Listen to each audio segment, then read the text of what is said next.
Good morning people, कैसे हो? ठीक।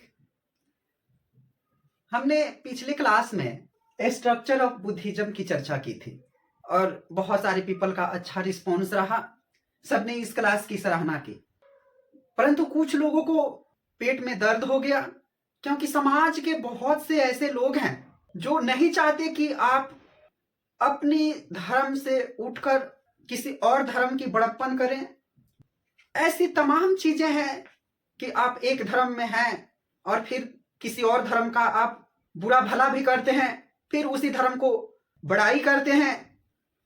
देखिए, हमारा जो देश है ना, जो हमारे कॉन्स्टिट्यूशन है, उस सबको एक समान, एक जैसा जीने और अपने अपने धर्म को फॉलो करने की बातें करता है। आप चाहे किसी भी धर्म में रहें, आप किसी और धर्म में रहकर भी किसी और धर्म के सिखाए हुए बातों को, उनके धार्मिक ग्रंथों, पुस्तकों, बाइबल को पढ़कर आप बहुत ऐसे ज्ञान की प्राप्ति करके आप अपने जीवन में आगे बढ़ सकते हैं। परंतु अब कौन से वो लोग हैं जिन्हें हर एक चीज को बाइकआउट करना है? आप सब और हम सब इस संसार में रहते हैं और वो भी भारत जैसा देश विश्व में कहीं नहीं मिलेगा। और पूरा विश्व आज भारत को देखकर डेमोक्रेसी का जो फंडा है उसको अपना रहा है और सब विश्व की नजर हमारे भारत में है, क्योंकि भारत एक ऐसा देश है जहां पे सर्वधर्म संपन्न की बात होती है। यहां तक कि लोगों ने भारत को सलाद बॉल कहा है, पॉट ऑफ सलाद कहा है। क्यों कहा है?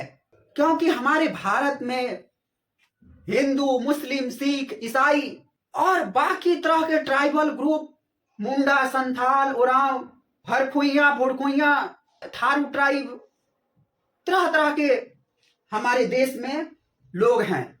उधर ग्रेटर अंडमानी, अंडोबारी, निकोबारी, सेंटिल, बहुत तरह के लोग हमारे भारत में रहते हैं।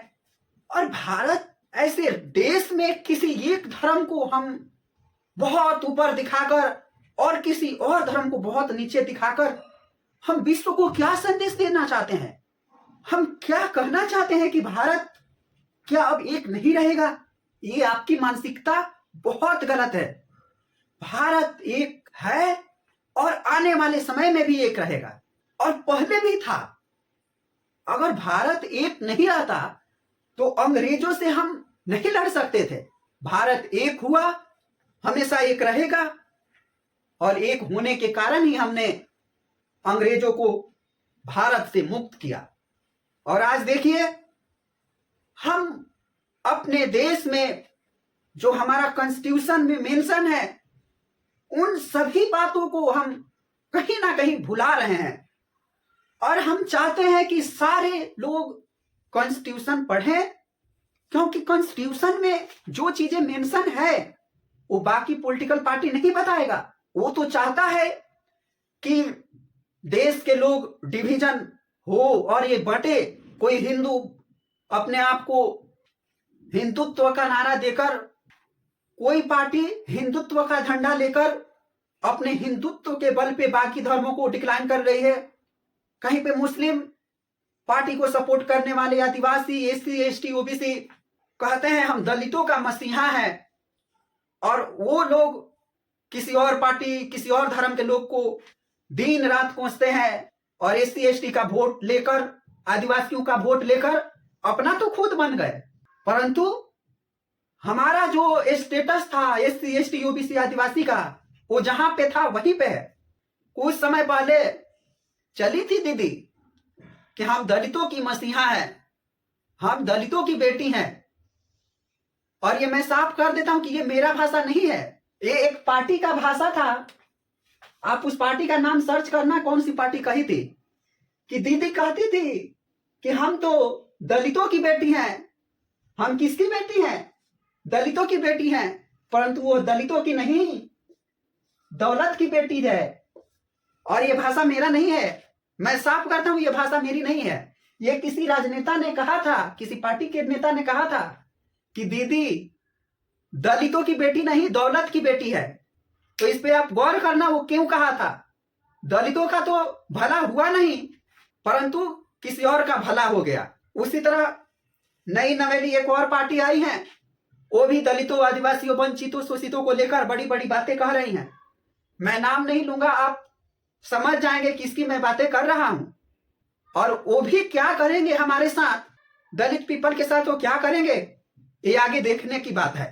तरह तरह की वो लोग भाषाएं बोलते हैं, परंतु दलितों का क्या होगा भगवान जाने। परंतु उस पार्टी का एक चीज हमको बड़ा अच्छा समझ में आता है, उन्होंने क्या किया, सारे पीपल को क्या किया, संविधान की बुकें दी। संविधान की बुकें दे रहे हैं, कॉन्स्टिट्यूशन की बुकें दे रहे हैं। ये चीजें मुझे बड़ा अच्छा लगा उस पार्टी का। परंतु उस पार्टी का ये तो हमें संविधान अच्छा लगा कि ठीक है दिया, पर उन लोगों को संविधान समझाएगा कौन। भारत की अगर बात करें तो लगभग कितने, मुझे ऐसा लगता है कि 80% लोगों को, 80-85% लोगों को संविधान के बारे में कुछ भी पता नहीं है, और इसीलिए भारत का ये हाल हुआ है। संविधान ठीक है आप दे रहे हैं, बहुत अच्छी बात है, इसके लिए मैं उस पार्टी का बहुत धन्यवाद करूंगा, परंतु संविधान पढ़ाएगा कौन। मैं आशा करता हूं कि आप एक संविधान की जो बुकें दे रहे हैं, कॉन्स्टिट्यूशन की जो बुकें दे रहे हैं, आप एक ग्रुप वाइज उसे डिवीजन कीजिए और उसमें ऐसे प्रोफेशनल व्यक्ति को रखिए जो कॉन्स्टिट्यूशन का जानकार हो, और आपकी पार्टी का वो हो या ना हो, परंतु वो संविधान की पुस्तकें, जैसे आप नुक्कड़ नाटक की तरह सबको संदेश दे रहे हैं, उसी तरह वो लोग क्या करें, संविधान की किताबों को, जो आप अपना झंडा लेकर चले हैं दलितों का, उन दलितों को आप समझाइए संविधान। ऐसे हवा में बातें करके, नारा लेकर, फलाना को गाली देकर, इस पार्टी को गाली देकर, उस पार्टी को गाली देकर आप आगे नहीं बढ़ सकते हैं। मैं आशा करता हूं आप संविधान की बुकें जिन लोगों को दे रहे हैं, वंचितों को, उनको आप अपने संगठन में एक ऐसा संगठन बनाइए कि वो संविधान की पुस्तकें उन सबको समझा सके और पढ़ा सके। वैसे तो आप गलत चीजों का ही बहुत ज्यादा, कोई भी पार्टी नहीं चाहती है कि वंचितों को कॉन्स्टिट्यूशन पता चले। जिस दिन बाकी लोगों को कॉन्स्टिट्यूशन पता चल गया, राजनीतिक दल मांगे पानी नहीं पी सकते। प्रॉब्लम यहीं पे है कि 80-85% लोग को पता ही नहीं है भारत का कॉन्स्टिट्यूशन क्या है, कितने लॉ हैं, कितने सारी चीजें हैं, उनकी चर्चा आप कीजिए, इस तरह आप आगे बढ़ सकते हैं। तो कुछ लोगों को मेरी ये जो मैंने बुद्धिज्म वाला पार्ट पढ़ाया था, स्ट्रक्चर ऑफ स्तूपा के बारे में बातें की थी, तो कुछ लोगों को अच्छा नहीं लगा था। तो उनके लिए मेरा साफ ये बातें हैं कि देखिए, हमारी मंशा एक ही है कि हम जितना मेरे पास नॉलेज है, मैं अपने नॉलेज को बाकी लोगों तक पहुंचाऊं। अगर कुछ गलत हमने कह ही दिया और बोल ही दिया, तो आप मुझे करेक्ट कीजिए। कमेंट बॉक्स क्यों ओपन है, आप उसमें मेंशन कीजिए कि हाँ आपने ये कहा था। ये ऐसा है नहीं कि ये पत्थर की लकीरें हैं, मैंने जो बातें कह दी। आप किताब के माध्यम से, आप बुक के माध्यम से, तरह तरह की मार्केट में बुक है, आप उसको पढ़िए और मुझे करेक्ट कीजिए। मैं आने वाले क्लास में फिर उसको डिफाइन कर दूंगा कि हाँ यहाँ पे मैंने ये चीजें बोली थी, ये गलत है, मैं आपको डिफाइन कर दूंगा। ऐसे बाइकआउट करके क्या मिलेगा। और जो लोग ये समझ रहे थे कि धर्म को परिवर्तन जबरन करा लें, मुझे लगता है कि उन्हें ही पेट में दर्द हुआ होगा, क्योंकि हमने तो साफ कहा है कि धर्म परिवर्तन करने की कोई बात ही नहीं है। आप एक धर्म में रहकर ही सबकी धर्म की जो पुस्तकें हैं उसको पठन पाठन करके आप अपने लाइफ को एकदम पानी की तरह बना सकते हैं। आप अपने लाइफ में एकदम सुखी शांति पूर्वक जी सकते हैं, बाकी सभी धर्मों को आप ज्ञान लेकर। अगर हम बात करें तो एक जैन धर्म का अगर हम यहाँ पे मामला लाएं, तो हमने क्या देखा जैन धर्म में कि सबसे पहले उन लोगों ने ही मास्क लगाना स्टार्ट किया था। आप पढ़िएगा इसको किसी किताब में। जैन धर्म सबसे पहले, जो हम अभी आज के टाइम में कोरोना आया, मास्क लगाओ, हाथ सैनिटाइज करो, ये सब जैन धर्म में स्टार्ट हुआ। और वो लोग जो निर्वस्त्र रहते हैं, उन्होंने पहले क्या किया था, मास्क लगाना स्टार्ट किया था। दूसरी, जो पानी फिल्टर करके पीने की बात थी, वो भी पहले जैन धर्म के लोगों ने स्टार्ट किया, क्योंकि उनका मानना था कि अगर पानी पी रहे हैं तो उसमें जो स्मॉल बैक्टीरिया है जो हमारी नग्न आंखों से दिखाई नहीं देती, जीव हत्या को मानते हैं, इसलिए उन्होंने पानी को फिल्टर करके पीना सीखा।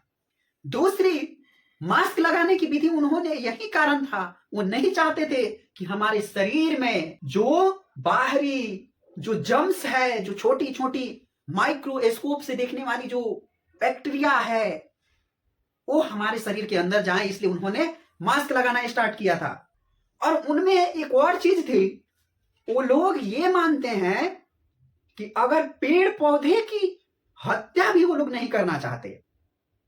पेड़ पौधों को इस प्रकार देखते हैं कि जो पेड़ है वो उसका फल है, वो देगा तो हम खाएंगे।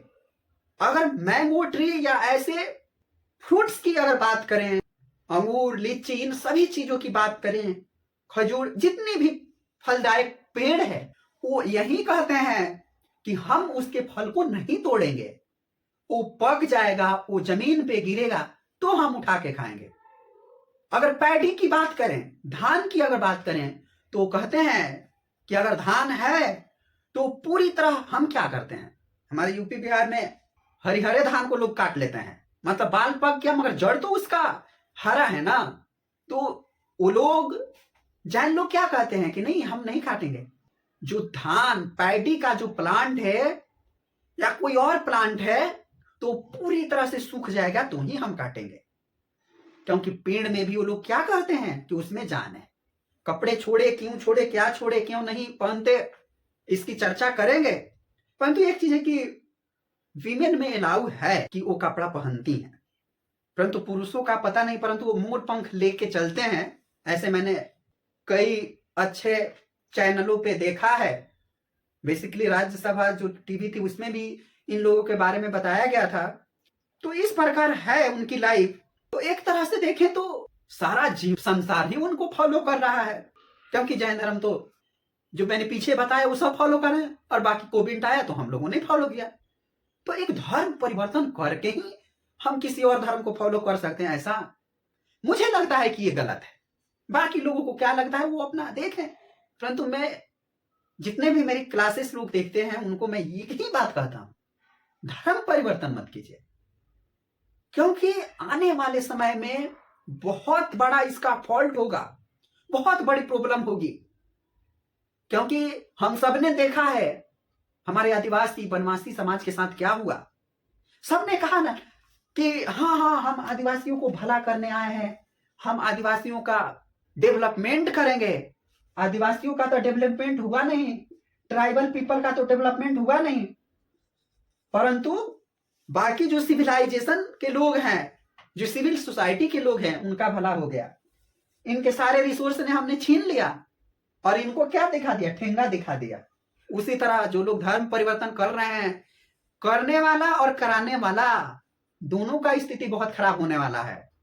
क्योंकि जो धर्म परिवर्तन करके उसमें जा रहे हैं उसको तो बेनिफिट मिल जाएगा, परंतु जो कोर व्यक्ति है, जिसके बहु वर्षों से उनका जनरेशन आ गया है उसी धर्म में, उनकी रिसोर्सेस कम हो जाएगी, और जो परिवर्तन करके जा रहे हैं उनकी जनसंख्या बढ़ जाएगी और फिर से विद्रोह हो जाएगा। इसलिए धर्म परिवर्तन कीजिए ही मत। आप जिस धर्म में हैं उसी को फॉलो करके बाकी धर्मों की अच्छाई अपने अंदर लाइए, अपना जीवन सुखी शांति से बिताइए।